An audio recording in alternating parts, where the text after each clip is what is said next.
Tenemos hoy este tema interesantísimo para tratar en la cibertertulia, y es Perú azotado por esta doble plaga, ¿no? Un tema un título que parece un poco provocador, y aquí no es que seamos antipolíticos, todo lo contrario, pero la situación peruana, la verdad es que tiene algunas características de las que Matías va a ahondar que hacen merecedor quizás este título. Y para hablar del tema, pues nadie mejor que Matías Mackelman, quien es consultor de OCPLA, colega muy querido de hace muchos años, y es licenciado en Ciencias de la Comunicación por la Universidad de Lima, y enseña también comunicación política en la misma universidad. Matías además tiene un máster en marketing de la London Metropolitan University y tiene su consultora propia que lleva su nombre, Mackelman Comunicación Estratégica.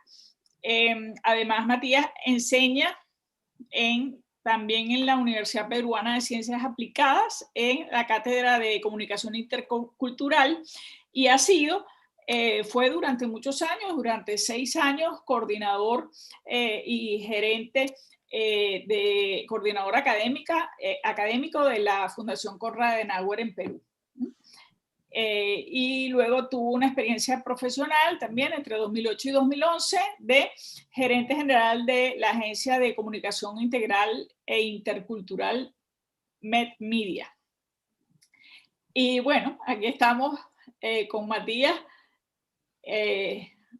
para oírte tus impresiones sobre lo que va a pasar el 11 de abril, que además el 11 de abril, pues estamos justo a un mes, ¿no?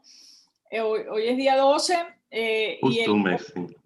Justo un mes, y además va a ser un día muy acontecido en Latinoamérica, ¿no? Porque ese día es la segunda vuelta ecuatoriana, la primera vuelta peruana, pero además es la elección de los constituyentes de Chile, ¿no? Del proceso constituyente. Y además, como si fuera poco, tenemos elecciones de gobernadores en Bolivia ese día. Total que es un día importante. Y aniversario del golpe de Estado en Venezuela que dio Carmona en el año 2000, ya ni me acuerdo, 2002 por ahí. Gran actividad en la zona andina va a ser ese día. Sí, señor. Y en la costa del Pacífico. Sí, señor. Espero que no haya tsunami político. Sí, yo creo que inevitable. Así que te escuchamos, Matías, bienvenido. Sí, gracias. A los amigos de América, buenos días, y a los de Europa, buenas tardes. Así que sí, estamos exacto. todo oídos para ver qué está pasando en ese Perú. Sí, sí, gracias, Jorge. Muchas gracias, Carmen, por la presentación y por la invitación. Justamente quería comentar también, Jorge y Carmen, los conozco ya desde el año 2004, cuando fundamos OCPLA, justo con la ayuda de la Konrad Adenauer, ¿no? Y desde ahí estamos muy vinculados en temas de defensa de la democracia, en temas de comunicación política. Hemos hecho estudios juntos, viajado, ¿no? Por muchos países de América Latina, ¿no? Nos conocemos hace mucho tiempo y muchas gracias, muy contento de estar acá, ¿no? Gracias a todos los que nos escuchan esta mañana o tarde, ¿no? Dependiendo si es Europa o Sudamérica. Yo voy a hablar sobre la situación de Perú, ¿no? Un país muy azotado por la pandemia, como ustedes saben, con una de las tasas de mortalidad más altas, ¿no? Entonces, y hay, claro, una cifra de muertos mucho más alta probablemente, ¿no? Como lo dicen también las mismas autoridades, porque simplemente muchas muertes no se han podido registrar, también por un tema de infraestructura, ¿no? De salud deficiente. Al comienzo recuerdo que se hacían muchas pruebas y eso se ha ido como relajando, ¿no? Entonces, probablemente mucha gente tenga el virus y no se sabe, no se contabiliza, ¿no? Entonces, hay como cifras, y no oficiales, pero que dicen que 1/3 o casi la mitad del Perú ya ha sido contagiado, ¿no? Que es un montón. Tenemos oficialmente casi 50.000 muertos y inoficialmente como 100.000, ¿no? Entonces, el sistema de salud no da más, y eso es algo que no solo le pasa a Perú, ¿no? Es para todo el mundo un reto. Y es triste porque, digamos, se ha podido trabajar en el tema de salud antes, ¿no? Había presupuesto, pero por temas de mala gestión, corrupción, se ha dejado de lado la salud y ahora se notan las consecuencias muy fuertemente, ¿no? Entonces, eso es un poco hablando de la pandemia, ¿no? La escasez de oxígeno, que es tan vital para que los pacientes puedan mejorar, es también un tema político, porque hubo 8 meses donde la situación estaba un poco mejor, ¿no? Creo que entre mayo y diciembre, y no se no se hicieron las gestiones para las plantas de oxígeno. Tanto así que ahora Chile nos ha apoyado, ¿no? Con oxígeno. Entonces, eso ha creado obviamente una situación muy, muy crítica, ¿no? Y la parte política, yo diría que está en crisis ya desde antes, ¿no? De la pandemia. La pandemia obviamente ha empeorado todo, pero digamos, este problema político de incertidumbre ya lo teníamos desde antes de la pandemia. Yo he vivido en Europa, como ustedes saben, en Alemania, y he regresado al Perú también estudiando en Europa nuevamente en el 2000, no, regresé del Perú de Alemania en el 96, ¿no? Y ahí he estado prácticamente la mayor parte de mi vida acá. Y sinceramente, ni siquiera con la crisis de Fujimori en el 2000, todo ese problema que hubo, he sentido tanta incertidumbre y una crisis tan profunda como ahora de la política. O sea, creo que ya hemos tocado fondo, ¿no? Por muchas razones que ahora voy a explicar. Entonces, eso es algo bastante preocupante, ¿no? O sea, el sistema político se ha desintegrado, ¿no? Si ya era frágil antes el tema de los partidos, ahorita diría que es prácticamente inexistente. Entonces, todas las reformas que se han querido hacer no han tenido éxito, ¿no? Como elecciones internas que hubo esta vez por primera vez, ¿no? Donde los militantes de los partidos podían votar por su candidato, o sea, no lo imponían. También ha sido un fracaso, porque los partidos son tan débiles que en lo mejor de los casos han ido 100 personas, ¿no? A votar. Entonces no ha sido muy representativo. Entonces lo que llama la atención, ¿no? Es, no obstante la crisis y los antecedentes, ¿no? Que tenemos con Odebrecht, como ustedes saben, que caló muy, muy profundamente en Perú, con los sobornos, etcétera, tenemos como 20 candidatos, ¿no? Uno diría, si ya de los últimos 5 presidentes están como enjuiciados o presos, todos, no me lanzo, ¿no? Mejor no. Es como un trabajo peligroso, ¿no? Uno diría. O sea, solo los valientes, ¿no? Se atreven a ser presidentes del Perú. Pareciera, ¿no? Porque todo el mundo le va mal, ¿no? Vizcarra ahorita también está con juicios en contra y puede ir preso. PPK estaría preso, pero está en su casa por su edad. Toledo ni hablar. Alan García, trágicamente, cuando lo iban a arrestar, se quitó la vida. Humala nuevamente está postulando, Ollanta Humala, pero también tiene un juicio bastante fuerte en contra que lo puede llevar a la... O sea, la situación es de desprestigio, es terrible, ¿no? No obstante... Perdón, Matías, una consulta. Sí, a Keiko la fiscalía le está pidiendo también, 30 claro. años, ¿no? De prisión. Sí, ¿no? sí, sí. Eso, Keiko tiene, digamos, el problema que tiene un equipo de fiscales que es bastante agresivo en contra de ella, ¿no? O sea, si uno lo compara con los delitos de otras personas, o sea, no hay mucho equilibrio, ¿no? Pareciera que es un tema político o personal, ¿no? Claro. O sea, si pudiesen le darían cadena perpetua, ¿no?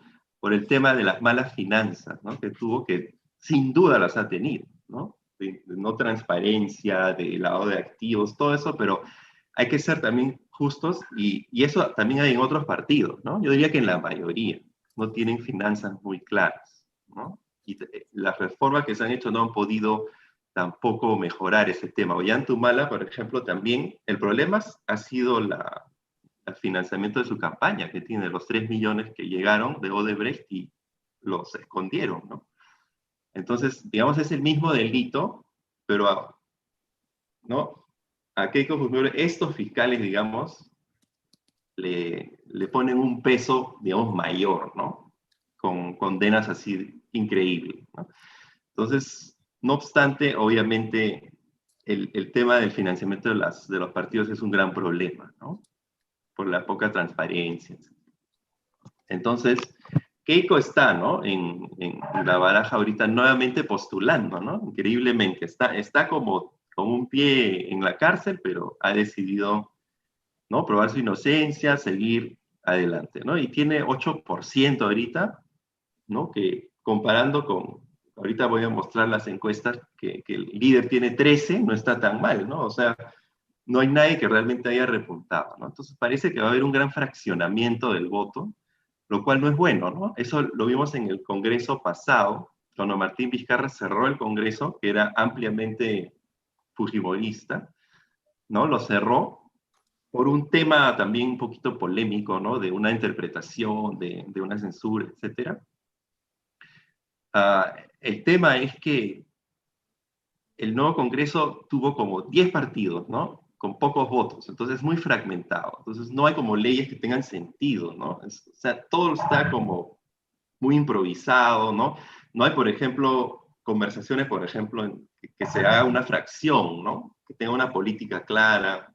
No, es como súper populista, y, ¿no? Como son 10 partidos, cada uno hace lo que quiere, y lo único que sí estuvieron de acuerdo fue justamente en vacar a Martín Vizcarra en noviembre, cuando él fue el gestor de este Congreso, ¿no? Con el cierre del Congreso anterior, él hizo que se vote por estas personas, ¿no? Y si uno quiere, en agradecimiento, lo vacaron a él con 105 de 130 votos. Es increíble, ¿no?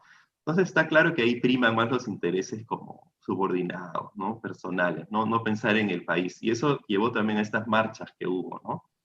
De indignación, ¿no? Sobre todo de los jóvenes, que terminaron, bueno, con una trágica muerte, ¿no? De los enfrentamientos, y luego la renuncia del presidente del Congreso, Merino, ¿no? Que estuvo solo 4 días, y ahí se pusieron de acuerdo entre los que no habían votado por la vacancia, y de ahí salió Sagasti, ¿no? Como nuevo presidente de la mesa directiva y presidente interino, ¿no? Si uno quiere. Entonces, todo eso ha sido un caos, y con la pandemia todavía, imagínense, ¿no? Justo cuando hay que comprar vacunas, organizar bien el tema de las pruebas, traer camas UCI, pasa esto. Entonces, eso ha causado muchas muertes. O sea, esta inestabilidad política yo la diría que es responsable de muchas muertes, porque se ha podido avanzar mejor. Y por este tema de enfrentamiento y poca capacidad de diálogo, se han empeorado las cosas, ¿no?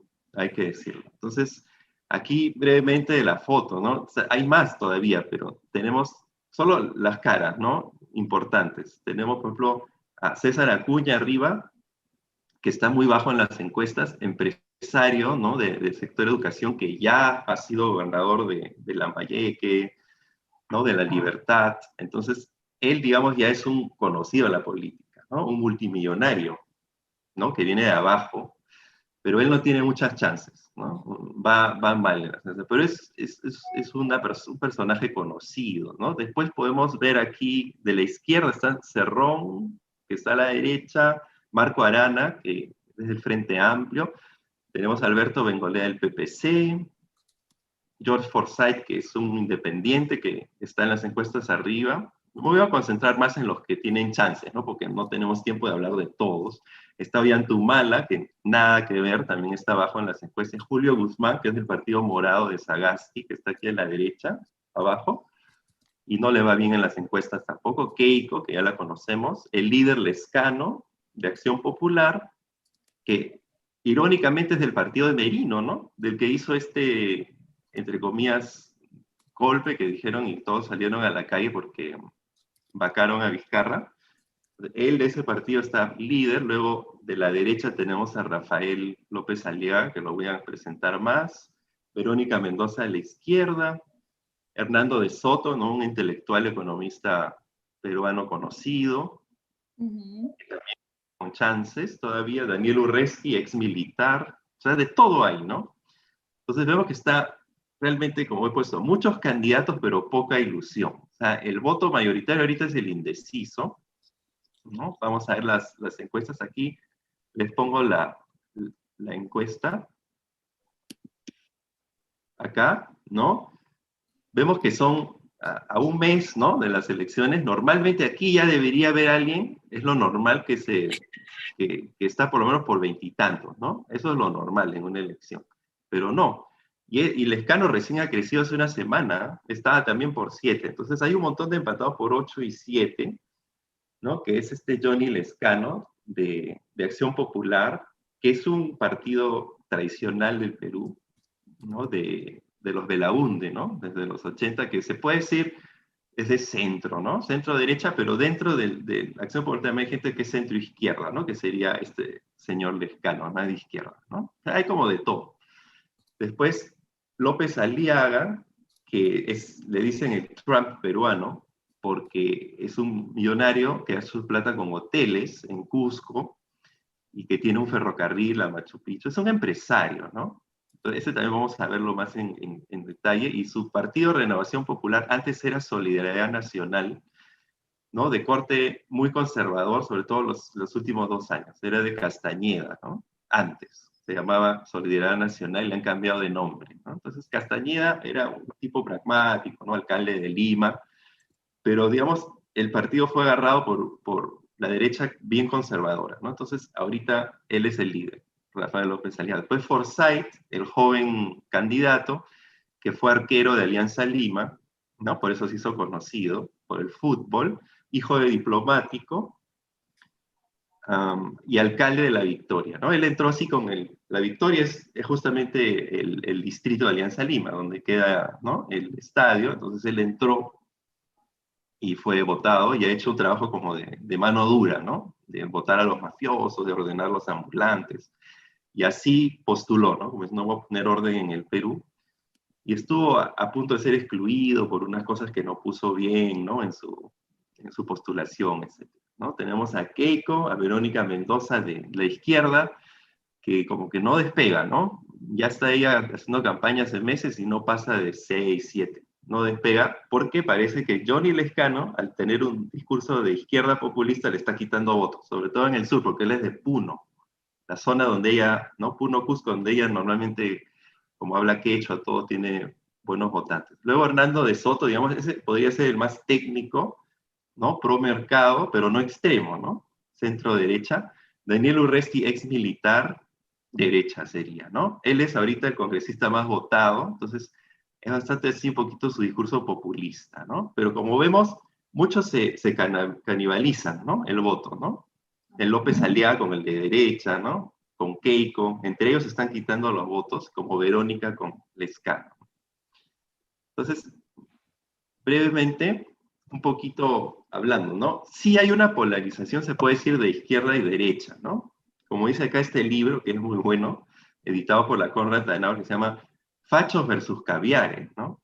Los fachos serían los conservadores, ¿no?, de la derecha, el modelo de economía liberal, etcétera, lo que ha primado, ¿no?, en cuanto a la economía en los últimos años en el Perú. Los caviares, los de izquierda, ¿no? Pero un poquito más, Caviares es como Sagasti, ¿no? O sea, una izquierda progresista, se puede decir, pero que sí cree, digamos, hasta cierto punto en el libre mercado, ¿no? Si fuese Europa podría ser un PSOE, algo así, ¿no? Esa es su idea. Y Julio Guzmán era el que fundó el Partido Morado, y luego voy a explicarles por qué cayó en desgracia y ahora no tiene nada de votos. Eso es típico de Perú. Siempre pasa que el partido de gobierno, la próxima vez que le toca, tiene pésimos resultados, ¿no? Porque la popularidad de los presidentes baja, ¿no? Empiezan más o menos y bajan. Todos les pasa lo mismo, ¿no? Entonces sí hay como esta puya, ¿no? Dentro de los caviares también hay gente profundamente antifujimorista, ¿no? Entonces, eso ha sido del discurso de los últimos años, ¿no? O sea, en contra de todo lo que es Keiko Fujimori, etc., ¿no? Entonces, sí tenemos estos dos bandos, ¿no? Entonces, los que son de derecha serían pues López Aliaga, ¿no?, Hernando de Soto, y Verónica Mendoza y Lezcano, no siendo un partido de izquierda netamente, él sí tiene ese discurso dentro de Acción Popular, serían los de izquierda, ¿no? Y no ha habido pues mucho diálogo, ¿no? Este enfrentamiento entre fujimoristas, no fujimoristas, ha llevado pues a desgracia, ¿no? Hemos visto mucha inestabilidad, poca capacidad de diálogo. En el 2016 empezó, ¿no? PPK ganó por muy poco, tenía un congreso fujimorista como mayoritario, y bueno, los fujimoristas empezaron a hacerle la vida imposible desde el comienzo a PPK, ¿no? Censurando ministros, etcétera. Y eso llevó pues a mucha inestabilidad. Luego, por este tema de Olves, cuando no tuvo que renunciar PPK, entró Vizcarra, y luego la tortilla se volteó y empezaron a atacar, ¿no? No a dialogar, sino a atacar frontalmente a Keiko Fujimori y a sus partidarios, hasta que llegó al cierre del Congreso. Entonces, eso es poco preocupante, ¿no? Y de eso trata justamente esto, ¿no? Los fachos y los caviar, ¿no? O la derecha y la izquierda, digamos. Hay mucha polarización, creo que eso no solamente es en Perú, ¿no? Es en general, en América Latina, ¿no? Solo que tienen quizás otros apodos, ¿no? Estas visiones como enfrentadas, ¿no? Entonces, unos son súper liberales, ¿no? Sobre un tema, y los otros súper conservadores, ¿no? Pero no hay como una situación de, digamos, de sentido común, ¿no? Donde se podría hablar de temas y llegar a algún acuerdo, algo imposible, ¿no? Siempre tú eres un facho, tú eres un caviar, ¿no? Ni hablar, ¿no? Entonces estamos lamentablemente entrampados en ese tema ya hace buen tiempo, y parece que estas elecciones van de lo mismo, ¿no? Porque López Aliaga, lo primero que dice, voy a cerrar todas las ONG y voy a combatir a los comunistas, o sea, tiene ese discurso totalmente, ¿no? Y por el otro lado también, ¿no? No a los privilegios, ¿no? No a las empresas que no pagan impuestos, o sea, está bien polarizada la cosa. ¿Por qué se puede explicar que la gente no se decida, ¿no? No se entusiasme por ningún candidato? Eso yo creo que es por la gran desilusión, ¿no? Y la desconfianza que existe. Tenemos el tema Odebrecht, ¿no? Ya es enigmático. Y últimamente la decepción, ¿no? Que tuvo la gente del gobierno de Vizcarra, ¿no? Que al final, con el escándalo de las vacunas, no sé si se puede, quería poner un pequeño video de eso, del escándalo de las vacunas. A ver, voy a ver si... Sí, sí se puede, pero tienes que salirte de una y agarrar la otra pantalla. Ah, ya, sí. Este justo es de la Deutsche Welle, que hablan qué fue lo que pasó. A ver. Ah, pongo stop share y pongo la otra, ¿no? Sí. Uh-huh.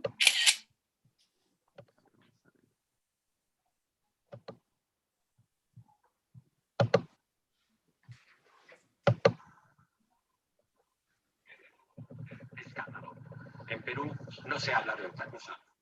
Más de 400 altos cargos del gobierno recibieron una vacuna contra la COVID.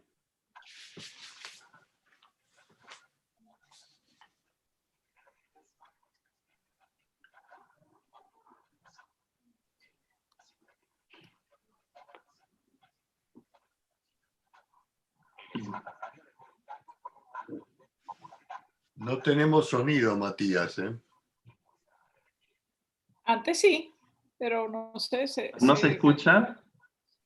Yo no, pero no importa si sí, el resto lo escucha. Ah, voy a poner fuerte para que se escuche a través de mi micrófono. Creo que, a ver ahora. Asumo mi responsabilidad. Eso.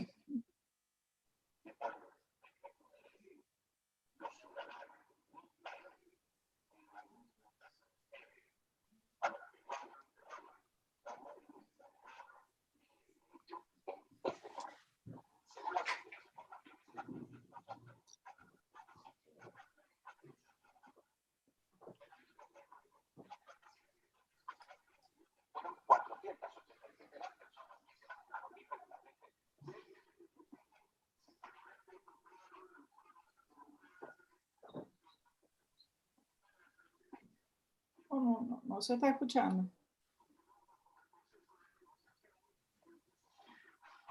¿No se escucha? No. Ah, qué extraño. ¿Cómo puedo hacer si no? Porque... Raro, no sé. No sé, debe ser algo. Ponelo en pantalla completa. Sí, por cuéntanos. Sí, porque el tema es que debería por el micrófono escucharse, ¿no? No.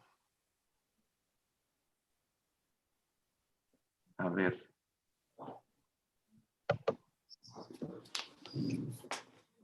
Fíjate, a mí me llama mucho la atención que el Vacunagate es el gran tema de la contienda peruana y también ha habido Vacunagates importantes en la Argentina. Sin embargo, en el caso venezolano me llama profundamente la atención que el descaro, o sea, el tráfico de influencias con las vacunas ha sido público y notorio, e incluso ha sido institucionalizado. Entonces, digamos que nadie oculta ese tráfico de influencias, sino que más bien se anunció con bombos y platillos que los primeros en vacunarse iban a ser los dirigentes del Partido Socialista Unido de Venezuela, que es el partido de Maduro.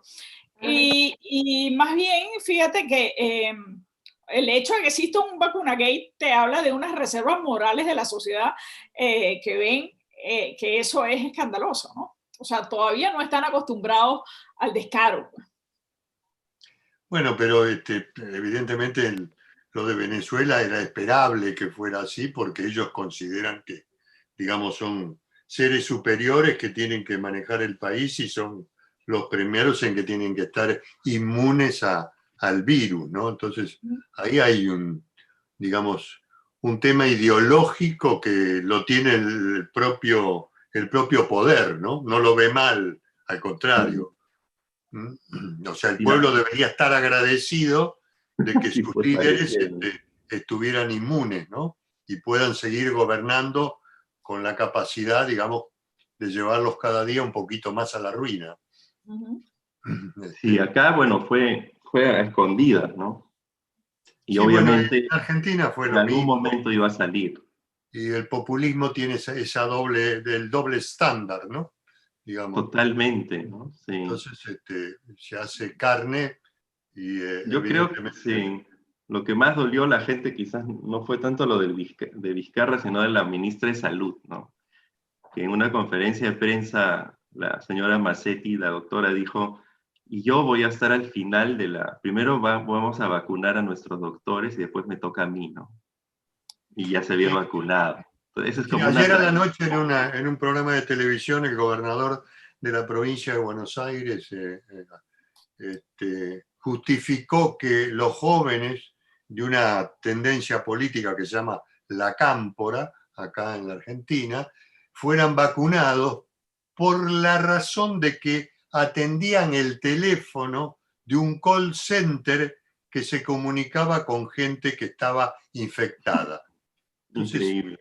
Una cosa, digamos, no sabíamos que uno se podía contagiar vía telefónica, ¿no? La cepa argentina. Sí, claro. Mira, Sí, tenemos invitada hoy aquí en el Zoom a Marta Meléndez, quien es tu compatriota, Matías, peruana y consultora, y nos va a hacer un comentario también. Claro. Hola, ¿cómo están? Buenos días. Hola Marta, un gusto verte. Carmen, Matías, qué gusto verlos y saber que están bien de salud. Bueno, sí, realmente escuchando a Matías muy interesante, y yo le agregaría al hecho de esta situación pues, de inestabilidad política en unas elecciones, el hecho también de que constantemente hay un movimiento fuerte a través de las bancadas parlamentarias respecto a la situación política, ¿no? Porque, por ejemplo, ayer la presentación de la ex ministra de Relaciones Exteriores, Elizabeth Artet, en el Congreso, manifestando o deslizando de que el presidente de la República, Sagasti, conocía y sabía de que ella se había vacunado durante su gobierno, ha generado pues que ayer inmediatamente la Presidencia de la República emita un comunicado, y no solo eso, sino que cada titular de las carteras que tenemos aquí en Perú también suscriban otro pronunciamiento, ¿no? Señalando que respaldan totalmente al presidente Sagasti. Entonces, digamos que a 30 días de las elecciones tenemos un movimiento político de inestabilidad que no ayuda ni al país ni al proceso electoral. Ese sería hasta el momento un aporte que yo quería brindarles a ustedes. Por lo que pudimos ver en las encuestas, si sumábamos esos votos que estaban ahí, apenas arañaban un 50%. El otro 50% supongo que se reparte entre indecisos y pequeños porcentajes del resto de los partidos, ¿no? Eso es lo que está pasando. En el fondo no está nada dicho. Claro, Le da mucha fragilidad al sistema. Y con el precedente de la enorme volatilidad a la que Perú nos tiene acostumbrados en contiendas anteriores. O sea, todavía a un mes de la primera cita electoral para el Perú, eso es una eternidad de tiempo, ¿no? Pueden pasar efectivamente muchísimas cosas, ¿no? Cada vez se acortan más los tiempos. Dicen que antes era clave las últimas 2 semanas, ahora en el Perú creo que clave son los últimos 5 días. ¿Eh? Sí. Puede cambiar todo. Bueno, no completamente, pero sí puede haber ahí un juego de puestos. Puede cambiar enormemente, y lo acabamos de ver en la elección ecuatoriana, la primera vuelta ecuatoriana. A 10 días de las elecciones había un candidato que terminó sacando el 16% de los votos y que desequilibró todo ese equilibrio precario de fuerzas que venía, que 10 días antes de la elección estaba en 3%. Entonces, sí, exacto. Y también eso explica, prácticamente no hay partidos ya, ¿no? O sea, los que habían, creo que solo Acción Popular está fuerte, también gracias a Muñoz, ¿no? El alcalde que ganó hace 2 años y, ¿no? Y un poquito mejoró la marca, ¿no? De lo que de Acción Popular. Pero el partido es un caos por dentro. Hay como 3 fracciones enfrentadas que ideológicamente son muy separadas, ¿no? Eso para un partido también es súper extraño porque se puede haber diferentes tendencias, ¿no? Pero que sean de izquierda y derecha, de arriba abajo, es un poco raro, ¿no? Entonces, eso no promete un buen gobierno, pues, porque si ganan, no van a sacar políticas en consenso, sino entre ellos se van a pelear, ¿no? Y eso va a ser un caos. Y el APRA, bueno, desde que murió Alan García se dio de picada, ¿no? Ya no tienen organización, habrán retirado su candidatura, ¿no? Los han golpeado también bastante, ¿no? Pero igual también es culpa de ellos, ¿no? De no haber hecho cuadros aparte de Alan. El PPC, que nosotros conocemos muy bien, también está débil, ¿no? En cuanto a representatividad. Alberto Bengolea no es un candidato, digamos, que jale muchos votos, aunque es conocido, ¿no? Porque ha sido reportero deportivo, ¿no? Pero no despega el PPC, y todos los demás partidos son pues o nuevecitos o en el fondo son vientres de alquiler, como se dice. Tienen solo el nombre del partido y alguien se los agarra, ¿no? Y pone ahí a su gente, pero no hay ninguna ideología, ningún trabajo a largo plazo detrás. O sea, son muy efímeros y eso lleva a que la gente no se conecte tampoco con un partido, solo con las personas, y ya sabemos lo que sucede, ¿no? O sea, muchas veces por eso se elige mal también. Sí, yo creo que el populismo en Latinoamérica ha traído una implosión de los partidos tradicionales, que no han sabido tampoco ayornarse ni tener una propuesta superadora, ¿no? Entre copiar al populismo de mala manera para ver si obtenían votos, desgastaron una filosofía y un pensamiento político que no estaba ayornado. Muchos creyeron que solo con estar en las redes era suficiente, ¿no? Y lo que ponían en las redes a través de una herramienta del siglo XXI era del siglo XIX el pensamiento, y evidentemente se fueron deteriorando los partidos tradicionales. Y hoy están en un franco retroceso, ¿no? Sus líderes siguen aferrados a viejas políticas, a viejas retóricas, y obviamente no hay liderazgo, ¿no? Salvo digamos, en lugares muy particulares como en la Argentina, que hay un liderazgo nocivo de la señora Cristina Kirchner, pero bueno, liderazgo al fin, ¿no? Yo creo que ese es un tema que nos va a dejar de lección de análisis, ¿no? La situación de los partidos políticos. Como bien ha dicho Matías, el APRA, lamentablemente después de la muerte de Alan García, quedó en manos de un grupo, pero este grupo también se fragmentó, y ha sido la propia fragmentación y la división, la pugna del APRA, que ha hecho que actualmente no estén en esta carrera electoral. Lo mismo ocurrió con el PPC, nosotros lo conocemos bien, sabemos del esfuerzo que hicieron en algún momento para poder revalorar esa marca Partido Popular Cristiano. Sin embargo, también vinieron pugnas, y esas pugnas debilitaron al partido y a la marca. Y hoy vemos que están en una situación pues poco favorable de cara al 11 de abril de este año.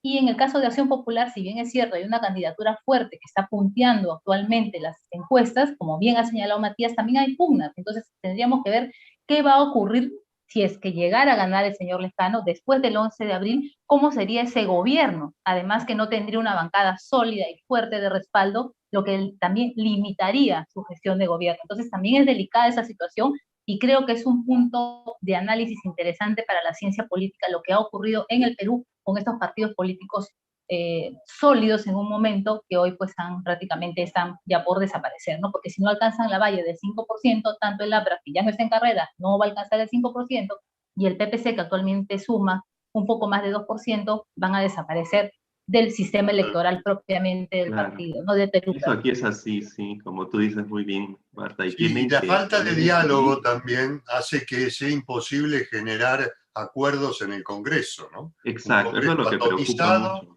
Va a ser, digamos, un caos, porque nadie va a querer, digamos, dar su brazo a torcer, y obviamente se hace un país ingobernable. Imposible imponer políticas públicas, ¿no? Exacto. Entonces eso realmente creo que va por a ser algo muy, el sistema, muy negativo, ¿no? Sí, por algo el sistema parlamentario, digamos, tiene esa ventaja, ¿no? Que se usa mucho en Europa, de que bueno, sí o sí te tienes que poner de acuerdo, aunque sea la mitad, ¿no? Acá no. Entonces puede ser, como ha pasado, que PPK tenga 18 contra 100, ¿no? No se puede gobernar así. Es que en Europa el uso racional, digamos, de los consensos, ¿no? Acá es totalmente irracional, ¿no? Sí. A ver, ¿qué daño mayor le puedo producir? Al rival, exacto. Claro, fíjate, pero es que tenemos el cóctel perfecto, ¿no? O sea, tenemos una conjunción de cosas. O sea, los partidos históricos desaparecen, van mermando progresivamente, desaparecen, pero los nuevos partidos emergentes tampoco han podido ocupar ese lugar que dejaban, ese vacío no lo ocuparon. Luego tenemos el sistema electoral, ¿no? O sea, tenemos la segunda vuelta, que es muy buena para muchas cosas, pero sin duda en el Perú se cumple aquello de que la segunda vuelta tiende a la fragmentación política, ¿no? Sí. Porque, si tuvieras solamente un único proceso, pues seguramente que eso fuerza la conducción de pactos, la conducción de alianzas para hacerse con la mayoría relativa, ¿no? Aquí no tienes ese incentivo. Y luego tienes como corolario esa atomización enorme de ese parlamento, donde vas a tener muchísimas facciones de muy pocos titulares, muy pocos escaños, ¿no? A lo mejor tienes fracciones parlamentarias de tres diputados, o de 4, o de 5, ¿no? Eso va a pasar, ¿no? Y el Congreso actual en lo que ha coincidido es en hacer medidas a corto plazo y altamente populistas, ¿no? Que algunas han sido rechazadas por el Tribunal Constitucional porque simplemente no se pueden hacer, ¿no? Como por ejemplo que le devuelvan el dinero del sistema de la ONP de pensiones a las personas cuando ese sistema no funciona así. O sea, las AFP sí tienes tu bolso de dinero, ¿no? Tu ahorro, sí te lo pueden devolver. Eso también querían hacer, están en eso, ¿no? Pero en la ONP no, porque es como solidario, o sea, la gente va pagando y está todo el sistema medio quebrado, ¿no? Por eso las pensiones estatales son malas en el Perú. Entonces, ahí todavía sacaron una ley que en el fondo es imposible, ¿no? O sea, no hay de dónde sacar esa plata, porque no existe. Hacen esas cosas, ¿no? Y todas las leyes son una burrada, ¿no? O sea, no solo populistas, sino simplemente imposibles de realizar. Y eso es algo que nos preocupa mucho pensando en el próximo Congreso, porque digamos, ¿qué va a pasar con el Perú los siguientes 5 años si cada mes sacan estas leyes imposibles y que en el fondo lo que hacen es destruir la economía, ¿no? O el país en sí, porque no están bien pensadas, ¿no? Y eso es algo que puede pasar con este fragmentado, ¿no? Con un Congreso tan fragmentado. Y a un mes de las elecciones yo creo que apunta a que efectivamente haya 5 candidatos que estén bastante cerca, ¿no? Y por poco va a ganar 2. Y esos 2, imagínate, vas a pasar a la segunda vuelta con 15%. Claro. Les No es pregunto como a representativo. ambos, tanto a Marta como a Matías, ¿qué posibilidad hay de una gran abstención de ir a votar el ciudadano? ¿No? Yo De creo que hay ausencia, posibilidad por el COVID, ¿no? Las personas por dicen, todo, por el contexto exacto, de la primero por la pandemia, pero también decepción, por lo político. exacto. Hay una gran posibilidad que gente diga, y conozco, ¿ah? No voy a ir a votar porque, les juro, no sé Pero por las quién. encuestas que están indicando, ¿hay alguna referencia a ese abstencionismo? Creo No, que sí, todavía en todavía no, abstención no. ¿no? Lo que La marcan dato las no encuestas estaba. son nulos o no precisas, ¿no? Sí. Gente Ajá.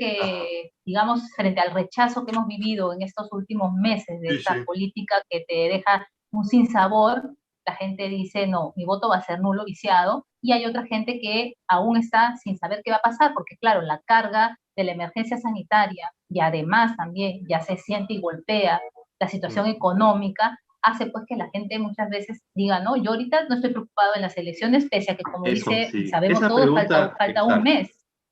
Esa Entonces, pregunta la recién yo leí. creo que estas semanas que Sí. vienen van a ser cruciales para terminar de fortalecer o afirmar candidaturas que pasen a la segunda vuelta.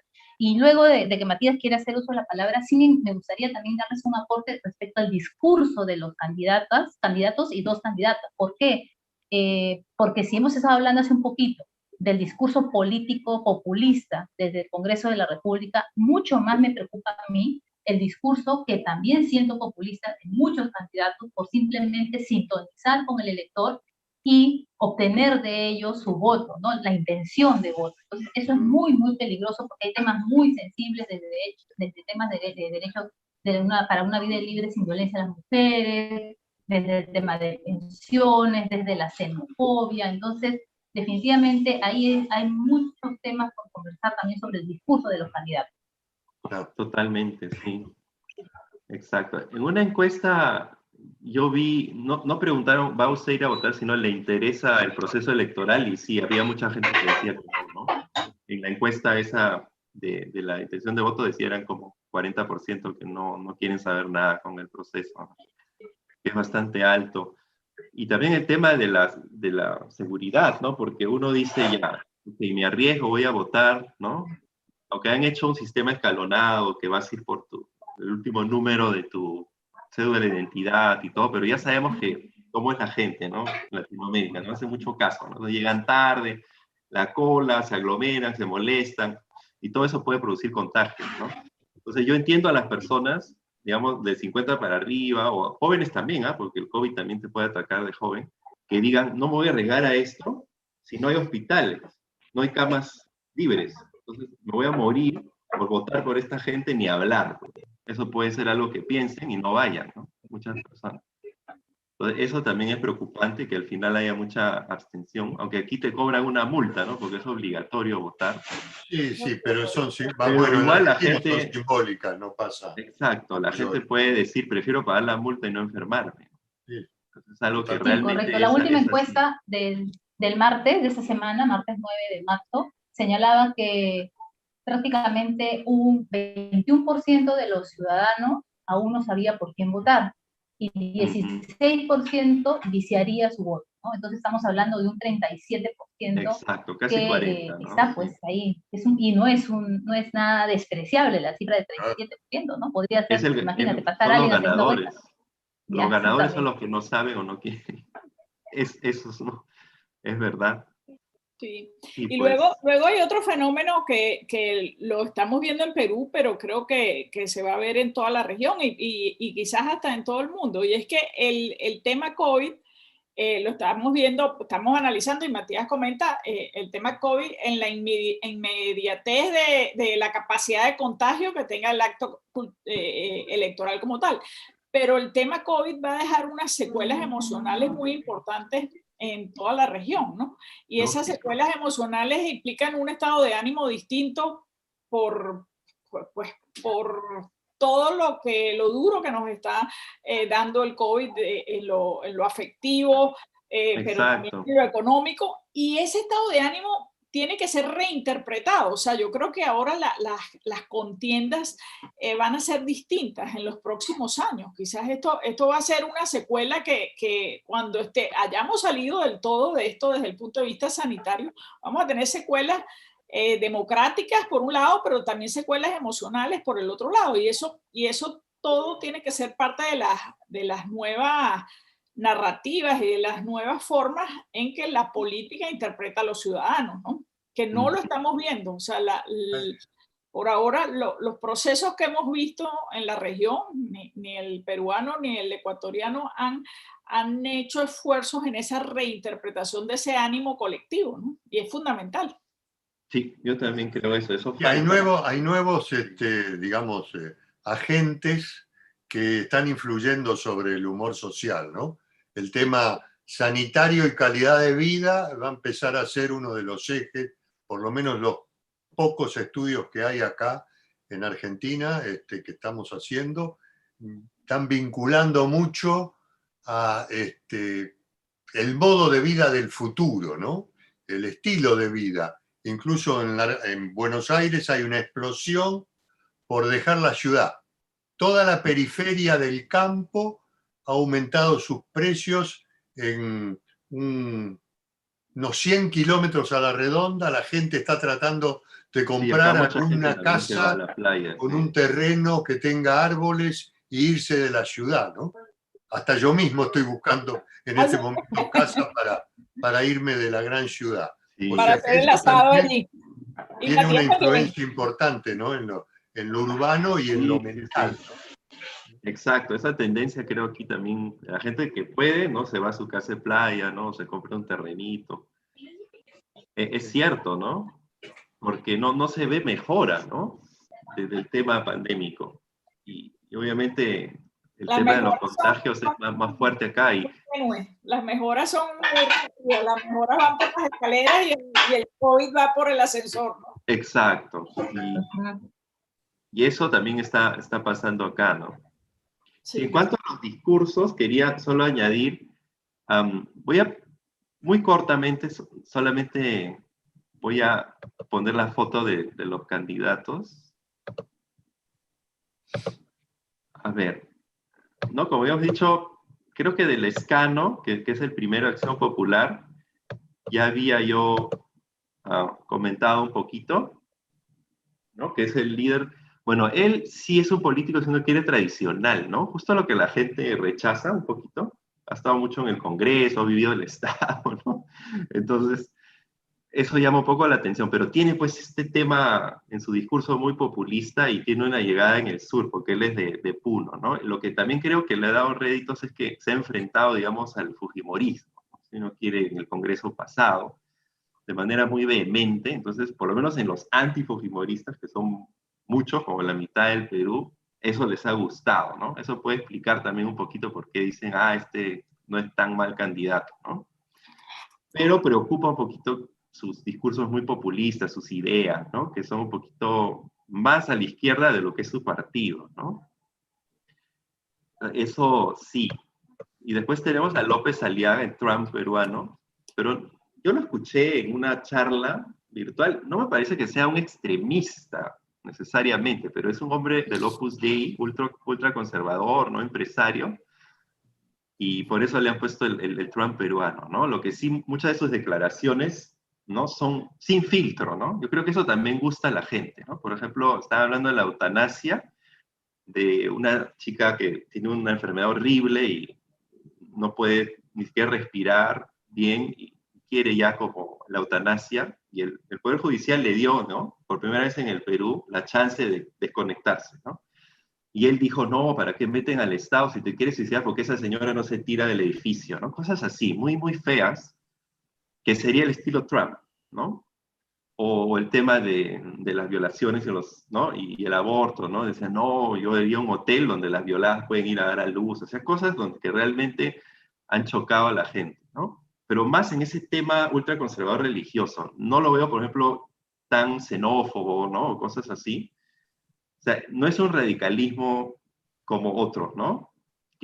líderes, ¿no? Xenófobos, pero sí tiene este discurso como sin filtro, ¿no? Le dice las cosas como son y tiene un discurso muy anti-izquierda, ¿no? O sea, los Sí, es un caviares. Opus Dei ayornado al populismo latinoamericano. Exacto. Entonces, como él no es, no es político, eso aquí es una ventaja. Él dice, yo no soy político, ¿no? Si lo Hablo escucha lo que Escriba de quiero. Balaguer, se muere. Exacto, ¿no? Y astutamente, esto también es un estudio que Jorge me ayudó con una entrevista a hacer, le han creado pues su caricatura, ¿no? Para suavizarlo un poquito, porque estaba muy Trump-Bolsonaro, ¿no? Entonces ahora es el tío Porky, ¿no? Por sus rasgos físicos, ¿no? Y Porky también lo acompaña ¿no? En la mascota. Entonces, bueno, eso obviamente, y ha subido, ¿eh? Las encuestas, como vemos, está en segundo puesto, ¿no? Este sería un populismo de derecha, ¿no? Si queremos, su discurso. Y, y, y sobre todo creo que a la gente le gusta de que diga las cosas, ¿no? Fuerte, ¿no? Sin filtro. Entonces, eso es un poquito sus características. Forsyth, ¿no? El joven candidato, exfutbolista, no se sabe bien si es centro-izquierda, centro-derecha, lo que sí, su papá ha sido congresista, es un diplomático, él ha vivido en muchos países, o sea, tiene mundo, ¿no? Pero un poquito le han puesto Ken le han puesto, ¿no? O sea, es muy bonito él, todo, pero es medio como limitado, entre comillas, entonces ponen extractos en las redes cuando quiere decir algo y le sale otra palabra, ¿no? O sea, un poquito malicia también, como hacerlo quedar como que es pura facha y como que nada detrás, ¿no? Entonces, eso es como lo atacan a él y casi lo excluyen porque el Jurado Nacional de Elecciones aquí es súper estricto, o sea, te olvidas de poner un carro antiguo que tienes como en tu CV y ya te quieren excluir, ¿no? Eso también es una cosa súper rara, son súper así como ya sin razón, ¿no? También quisieron excluir a otros candidatos. Al final, bueno, sí pudo seguir. Después, bueno, Keiko, con todos sus problemas judiciales encima, y también ha bajado el fujimorismo por todo lo que ha pasado, ¿no? Pero sigue ella ahí con un voto, sobre todo en los sectores más pobres, ¿no? Donde ella tiene buena intención de voto. Verónica, ¿no? De la izquierda, la socialista, sí tiene seguidores, aunque uno no crea también en la clase media y alta, ¿no? Lo que pasa es que a esa gente le gusta, creo, su discurso progre, ¿no? A favor del feminismo, etc. Pero esa gente se olvida un poquito lo que ella quiere hacer en cuanto a políticas, ¿no? Que es el socialismo puro, de estatizar, etc. ¿no? Entonces, a veces yo creo que la gente no tiene eso tan claro, ¿no? O sea, le gusta su progresismo, pero no sabe que en el fondo quiere un Estado, bueno, comunista, ¿no? Entonces, eso es un poquito de ella, y no sube tanto, creo, porque el escano le resta votos, y también porque ella ya creo que ya lleva como congresista, ha sido también candidata, entonces ya la gente la ve como nada nuevo, ¿no? Puede ser también, porque ya hace 8 años ya es como alguien conocido, ¿no? Como una política más. Y hay un video acá que no lo voy a poner, donde ella llega a Cusco, que es su ciudad natal, y la gente le empieza la bota de la Plaza de Armas, ¿no? Cuando ella quería hacer un baño popular, ¿no? Pero eso te muestra que la gente como que no sé, no la ve quizás como opción, aunque en Perú todo puede pasar. No dudo de sus buenas intenciones en cuanto a la democracia, etcétera, o sea, ¿no? De que realmente quiere mejorar las cosas, pero ella sería la candidata, digamos, de los de arriba, de izquierda, ¿no? De ideas así estatizadoras, etcétera. Hernando de Soto, que también está con buenos votos, él ha escrito libros sobre el Perú, es conocido, ¿no? Es un intelectual que ya tiene 82, creo 84, es el mayor de todos, esta foto está más joven.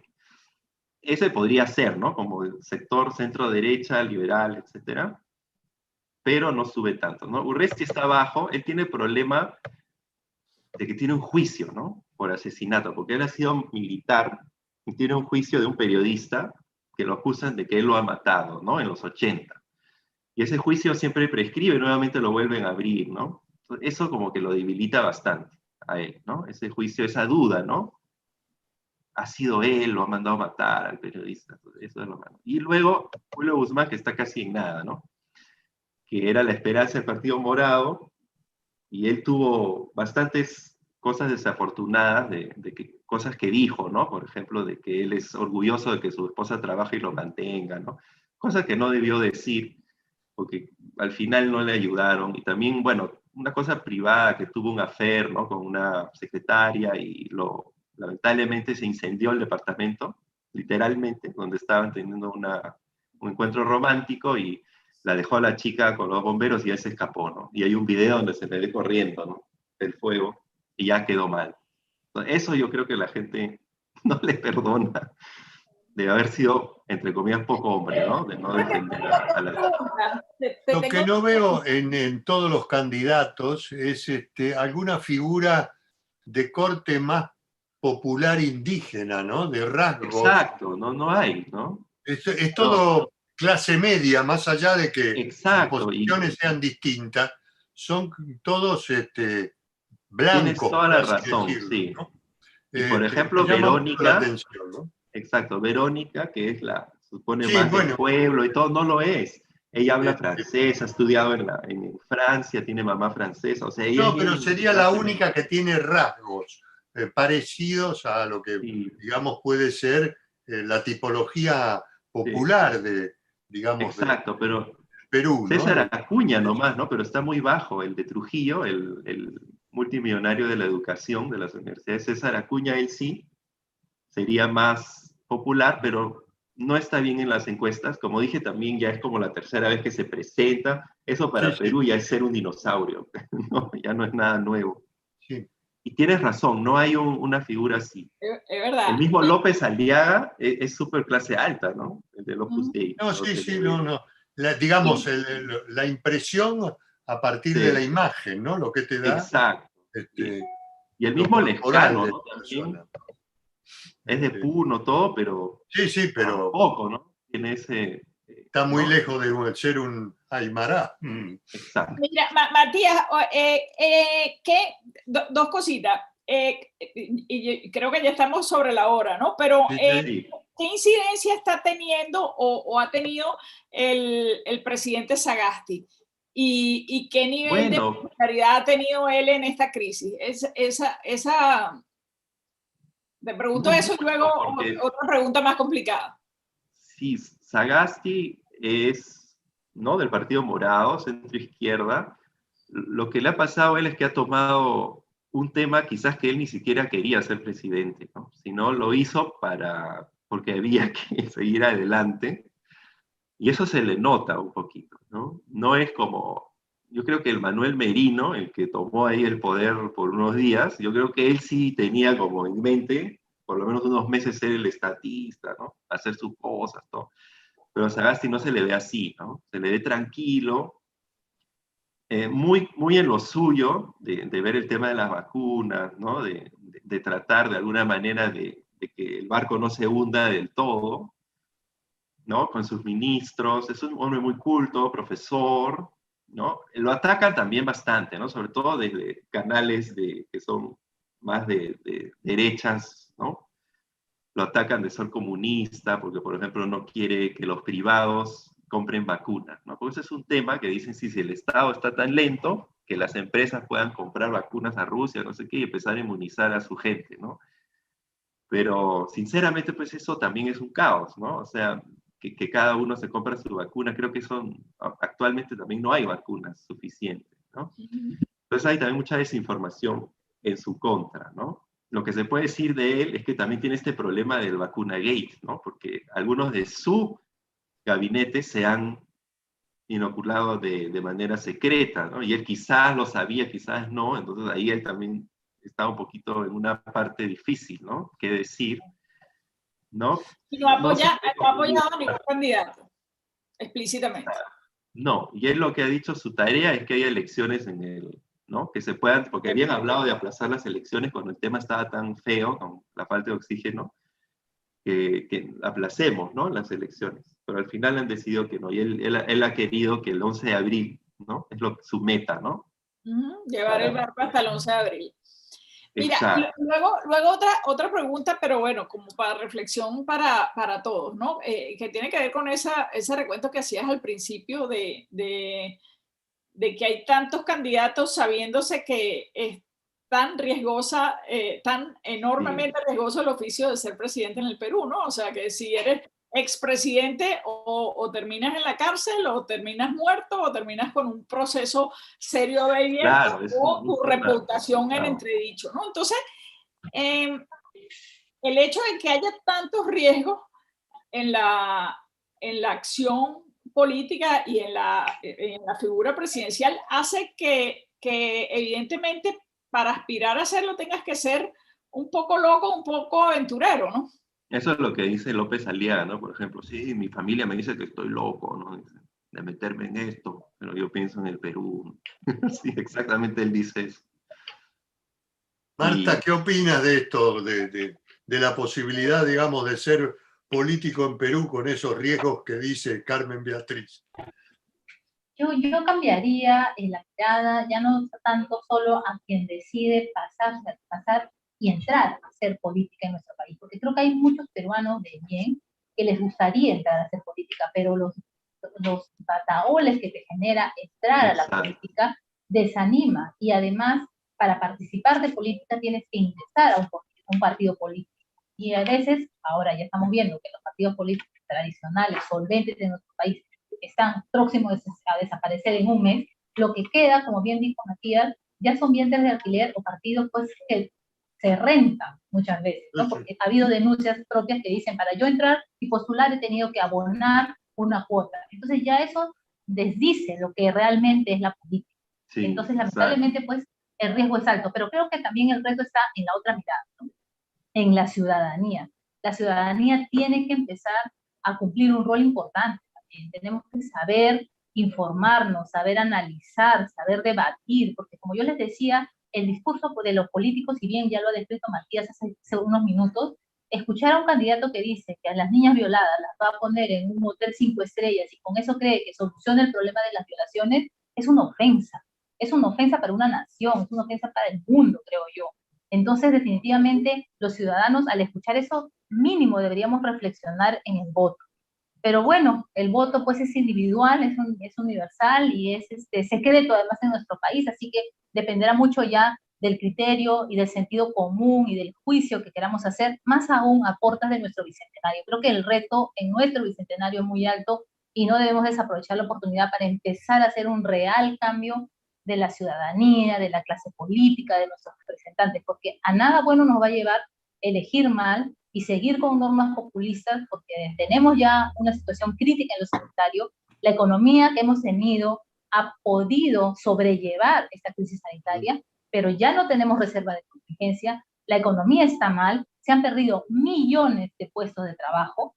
Actualmente el Congreso acaba de aprobar una ley para que ya no haya los contratos de administración de servicios. Cientos de contratos a nivel del Estado se han paralizado para muchos peruanos y peruanas. Entonces, definitivamente, lo que se viene en julio no es para tomárnoslo en broma, es cosa muy, muy seria, y yo espero pues que este tipo de reuniones que hemos tenido, eventos de esta forma, generen que las personas logren realmente hacer un análisis crítico y serio de lo que significa elegir a representantes a través del voto popular.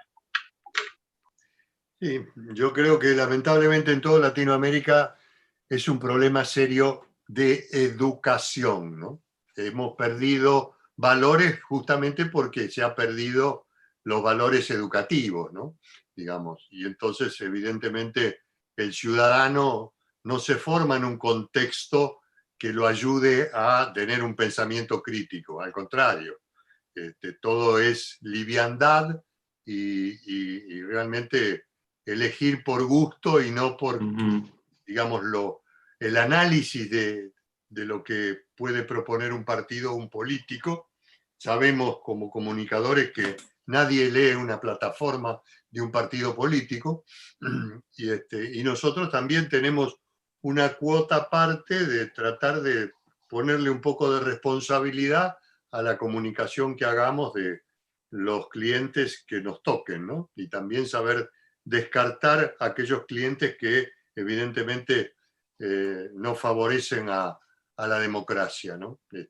Me parece que también es una obligación moral nuestra de poner un poquito de nuestra parte algo como para ayudar al sistema a que se democratice. Bueno, les agradezco a los dos y a los tres y a los cuatro, porque evidentemente y hay otra gente que estuvo mirando.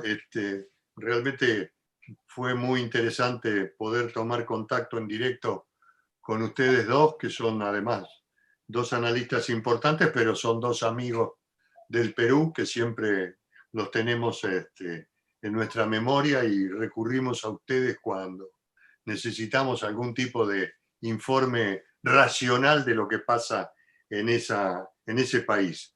Así que bueno, por mi parte agradecidísimo de verlos y de escucharlos. Un gran... Igual, muchísimas gracias. Sí, gracias Jorge, gracias Carmen. Bueno, no se olviden de tomar la foto. Nos vemos el 11 de abril o antes. Sí, antes para Yo creo que comentar antes, a ver yo qué diría pasa. que antes, hagamos una semana previa para ver cómo cambió Me en parece tan solo bueno. 21 días. Eso va a estar interesante. Genial, Sí. bárbaro. A ver si podemos juntar Ecuador, Chile, Perú, toda esa franja del Pacífico, en tener distintos actores, uno en Chile, otro en Ecuador y ustedes en Perú, ¿no? De manera de reunir, ¿no? Y hacer un compilado. Así que bueno, vamos a ponerle esfuerzo a eso.